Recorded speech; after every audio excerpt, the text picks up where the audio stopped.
this didn't function, even though I live here. It was a sound reason, but we weren't clear on it. Right. All right, so this is episode 70 of Theater School Rejects, the podcast.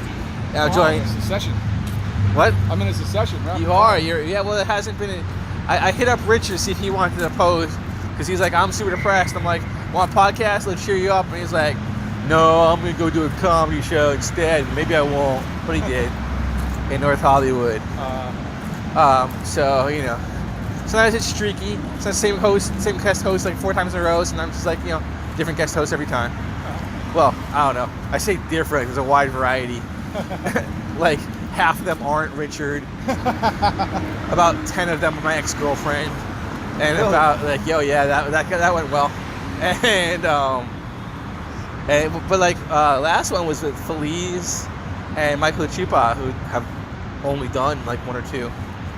But like I hijack him after the comedy show. I'm like, hey, want to do a podcast before you go home? I don't know either of those cats, but they sound cool. Feliz is awesome. She's actually well, one of the things I do is I let some of the comics run the show. Right. Like they book the lineup, and they not at Flappers, so you haven't seen that, but in Fountain Valley, I let them pick the headliner, which can be them, pick the MC, etc., make the flyers. Fountain Valley's in Orange County, right? Yeah. I think that's where we got the little electric car. Yeah. Oh well. Anyway, so she's February, in the first Saturday of February. If you want to come to Fountain Valley, if you listen to this, at 8:30 to 10 o'clock, Feliz is running the show, and she's picking the headliner and doing all the things. So it's going to be different. Right on. Hopefully better, but at least different. And she hasn't hosted any of the ones I've seen? No, but she's performed, though. She performed in the show you came at. She was the person right before me, and I was right before Josh. She's really good. High quality talent. Nice. Yeah. Well, to plug Theater School Rejects on the Theater School Rejects podcast. The show's actually really good. I really enjoyed it. Yeah. It's really pretty good. The big Sasquatch guy is really funny, whatever his name is. Which one? He's a voiceover guy. He does a cartoon apparently. Looks like a giant Sasquatch. James Frey. Yeah. So like, I have to, when I do Flappers, I have to choose a Flappers approved headliner. And so far, the people who've been willing to do our show have been Erica Innes, and she's really good, but we're not talking at the moment. And then James Frey, who's done like 3 of them. Yeah. And he's a really good fit for us. Like he gets along with us freaks. Nice. And then Josh, who closed out the most recent one. Interesting to see Josh do the stuff he not with. Well, yeah, right. Well, you saw him teach the class. Yeah. But it was after. And it's kind of interesting seeing him like do it and then be like, oh, this. But also, you've seen him do 3 minutes. I don't know if you've seen him do 15 minutes before. No, I only ever see him do 3 minutes. Yeah, that's. I didn't get to see much. I think. Well, once I do a stand-up, like it's like for me, it's like running a race or doing a fight. Like I can't just come back and like sit. I'm all amped up. Right.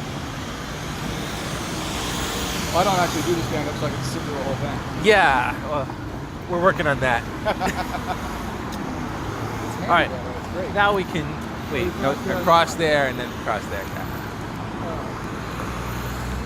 So, in the past 6 days or so, any interesting thoughts, any random things that you've thought about? No, I've watched the internet eat itself over a Razor ad. That's pretty entertaining, I guess. We can talk about that. It's been talked about to death. Right. I don't think I have anything interesting left to say about it. We don't have to. Yeah. But let's see. So I had a conversation with an ex-girlfriend, different ex-girlfriend that I referenced before, and we were talking about. I was like, because I have to wear slacks now. Yeah, I had to find a pair of pants that weren't busted out at the knees because I was in an interview. Okay, and I don't mind wearing Dockers or khakis. Right. Like black khakis, black Dockers, they're a reasonable level of uncomfortable. Yeah. Like they're not sweatpants, they're not jeans, but I can live with them. Right. But since I got a new job working full time, I have to wear slacks. Yeah, still. Is it a record for you yet, or? Kind of days. I mean, and I'm unhappy about it. So I was talking to her, and she's works in some kind of nursing capacity, and she's like, I could wear scrubs to work, but I don't want to feel like I'm wearing pajamas to work. Right. And I'm like, I would kill to wear pajamas to work. That would be the dream. And I do. well, so having had this conversation, I posted on Facebook, if you could wear pajamas to work, would you? Yeah. And it got, I posted it in a group as well as on my own page. Right. And in this group, I got like 30 responses. The most responses I've got to anything I posted, with half the people saying, I telecommute and do. Yep. But like, what brought it full circle was someone then posted, no, I wore scrubs for 10 years. I don't like feeling like I'm wearing pajamas to work. And I'm like, that started the whole thing. I can get that. I can, to a degree, I can get that because I used to be a children's performer. So I would go to like kids' birthday parties dressed up like a Ninja Turtle and shit. And it was the greatest job in the world, best job I've ever had. But after 2 years of that, like, you know, Halloween or whatever would come around, and like it's time to wear a costume. I'm like, I do this a lot. I want to keep doing this. Well, I can't imagine that costume is comfortable. No, it's super not. That's what I'm saying. Like, that's not exactly wearing pajamas in the concept of like comfort. It was just the costume idea of like, or doing the same thing over and over. Yeah. No, that was you wear a giant quilt during the summer in Sacramento, which is 110 degrees. Sacktown. And you have to be really, really energetic, enthusiastic with a bunch of kids who want to ninja fight you because you're a Ninja Turtle. Oh God, it sounds horrible. You said it's the best job in the world? Oh yeah, it's great. In what sense? Well, not many jobs where people hug you when you show up to work. Like, there is that. It's the only job in the world where people are like legitimately just off the wall excited you're there. I can see that. I had one dude after a court session. He's like, "Oh man," he's really happy. He's like, "Can I hug you?" And I'm like, "No, no, you cannot." You have drastically misjudged our relationship, sir.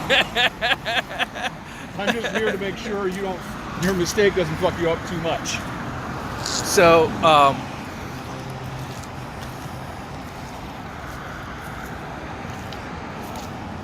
gotta warm the lighter up. Okay. What? Well, because it's a butane, so if it's too cold, it won't ignite. That's the complete... Right, I know. That's the dumbest thing I've ever heard. Let's design a lighter that won't light when it's cold. Right. Well, when do you need? When do you need it most? When it's damp and wet, we need fire. Right. Nah, it's not gonna work then. Yeah. I do live in a concrete world, so I don't think it's gonna be a survival activity. No, I know, but like...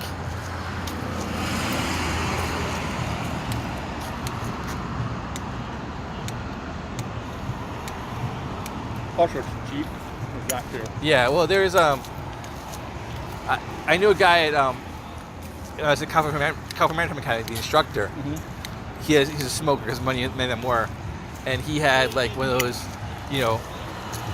put out like it's like 5 inches long, and it puts it in the fire, And I mean, and I'm like, I got one of those, not because I was a smoker, but I was like, when I had to deal with a gas stove, I was like, I'm not fucking putting a lighter next to it. I'm not fucking doing a match.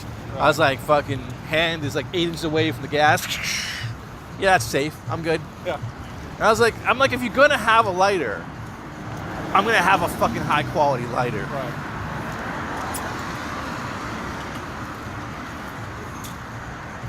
Well, that's my view on things. I got this because an ex-girlfriend gave me crap about all the matches that I've been looking around. Well, yeah, I think matches, but like, I'm not saying like the butane lighter part I get, right. But fucking like, I was inspired because he's like, this thing lights under any fucking conditions, and I was like, that's the lighter I want. Those are cool lighters. Well, I mean, like it was like $20, I think, or like $15. Right. Like, I wouldn't spend $100 on the damn thing, but they do, man. Like, for $5 versus $15, right. I'll spend the extra 10. And this, I want to go in this place now. Black Sheep Gallery. Yeah, like it's gonna be a 4x4 place. It looks cool. I want to go in and see cool things, and be disappointed because it's not cool. I think this is how which It was fucking LA Disney. represents. What the fuck is that? Oh.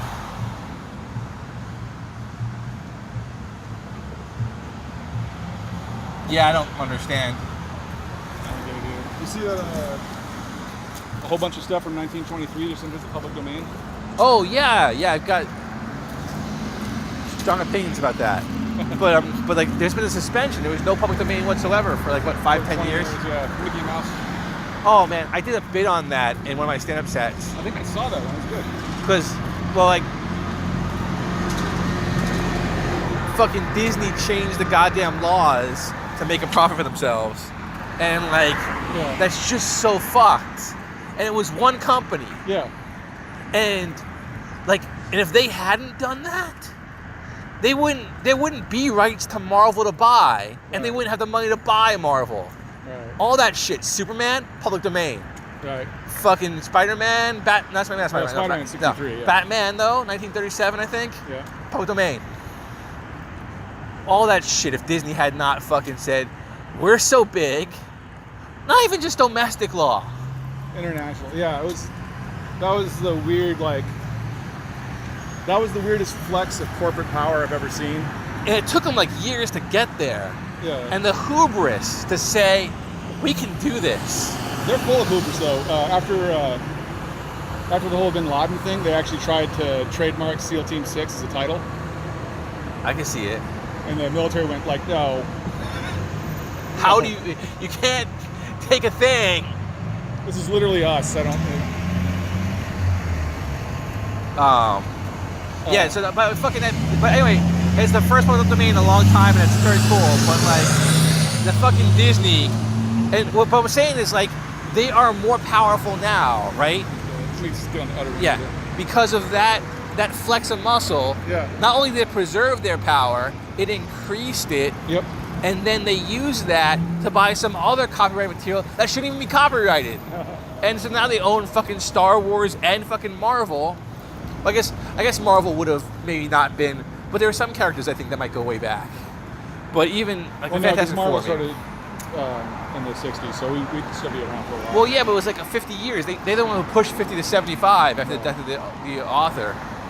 Anyway, but definitely Batman and fucking and if anybody could do a Batman movie, right? Or if anyone could fucking write, I mean, I realize it helps DC, and Warner Bros. But can you imagine like Marvel wouldn't be that fucking hot a property if everybody was doing Batman movies. I'm doing a Batman movie. You're doing a Batman movie. We're all doing Batman movies. Yeah. When I was a kid, I hated Disney. I thought Disney was for dorks. Yeah. I was a dork. I don't know what my big deal was, but. Well, you gotta have someone to look down on. Yeah, I guess. I just didn't like it. It was like, Well, what was good about Disney then? I mean, like, when was this? Like 1978, like kind of stuff. Yeah. What I liked was Marvel Comics and Star Wars and the Muppets. Yeah. And so Disney went and bought Marvel Comics, Star Wars, and the Muppets. Like, how do you like me now, bitch? Well, they don't own everything. Yeah. But that's the thing, is like you've got this, when you don't have an antitrust company, so there's no limit to how hard they can grow, right. And everything is fucking copyrightable, and then you vastly expand trademark powers, because why not? That's fun too. And so you create intellectual property where there's nothing that you can't own all the intellectual property around, because you have all that leverage from what you already own. Yeah. But the fact that people fucking buy Disney passes and adults go to Disneyland is like, to touch back on Ayn Rand, I think Ayn Rand called Disneyland the most depressing place on earth. Like, I like rides though. I'm a sucker for it. It's a weird. But what rides though? Like Knott's Berry Farm is better than Disney for rides. I've never been to Knott's Berry Farm. Magic Mountain's better than Disney for Never rides. been there either. Well, you don't have much to compare it to. Have you been to Disneyland? I've been to Disneyland. I've been to Disneyland in Great America. Where's Great America at? It's up north. Oh, that's right. Is that in Vallejo? Yeah. I went. That's where California Maritime Academy is. No. Vallejo, I'm sorry, is. It's also Six Flags. It's like It's Marine Discovery World. Kingdom in Yeah. Vallejo. Well, it's But- Six Flags Park. Yeah. But when I went to it, it was called Marine World USA. And it was sort of this half-assed animal stunt show place.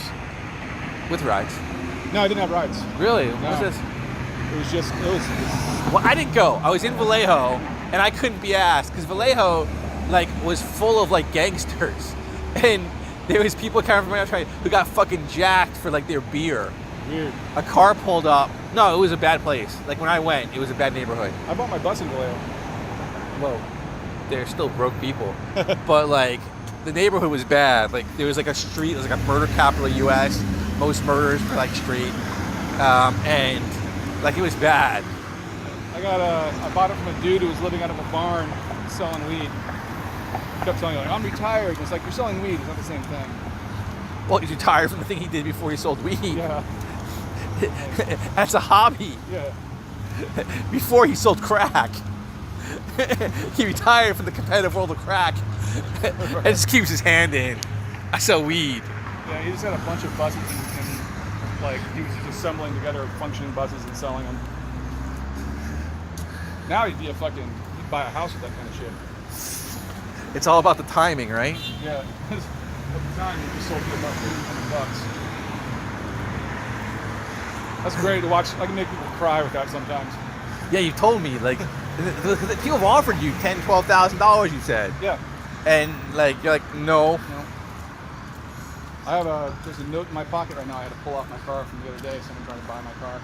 And yet, with that money, you could buy a functioning car that would get you places. My car functions. I just gotta put a starter in it. But you don't take it many places beyond where you can be towed, as you said in the previous podcast. Well, that's sort of euphemistic. I've also driven it to Canada. Recently? A couple years ago. Well, I mean, let's say you said to put a starter in, right? And I'm like, hey, you want to come to Orange County? You're like, I'm not gonna do that in Orange County because you don't know if the car will make it back. Well, yeah, but also I don't want to sit in traffic in Orange County. Like it's a long haul, man. It is a long haul. That's why I try and. Well, it's not bad. Like from here to Orange County, off peak times, it's 45 minutes. Yeah. Like, I'm not saying make it come down on like a fucking Tuesday at 6. I was like, you could on Saturday at like 9:30 and meet me at like 10:30. Yeah. I'm not, which I get. Like I for a long time didn't want to drive, but I'm also like, now I got my brand new car. I'm like, fuck it.